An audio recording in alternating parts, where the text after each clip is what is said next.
ബാവലിപ്പുഴയുടെ തീരത്തെ വൈശാഖ മഹോത്സവത്തിന് ജൂൺ 8 മുതൽ തുടക്കം കുറിക്കുകയാണ്.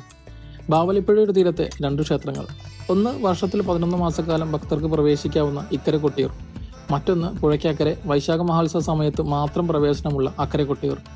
പ്രദക്ഷിണ വഴിയിൽ ജലം വേണമെന്ന ആചാരപരമായ നിബന്ധനയുള്ള ഏക ക്ഷേത്രം. അങ്ങനെ പ്രത്യേകതകൾ ഒരുപാടുണ്ട് നമ്മുടെ കൊട്ടിയൂർ ഉത്സവത്തിന്. ത്രിമൂർത്തികളും 33 കോടി ദേവഗണങ്ങളും പങ്കെടുത്ത ദക്ഷയാഗം നടന്ന സ്ഥലമാണ് കൊട്ടിയൂർ. അവിടെ എത്തിച്ചേരാൻ കഴിയുന്നത് പുണ്യമാണെന്നാണ് വിശ്വാസം.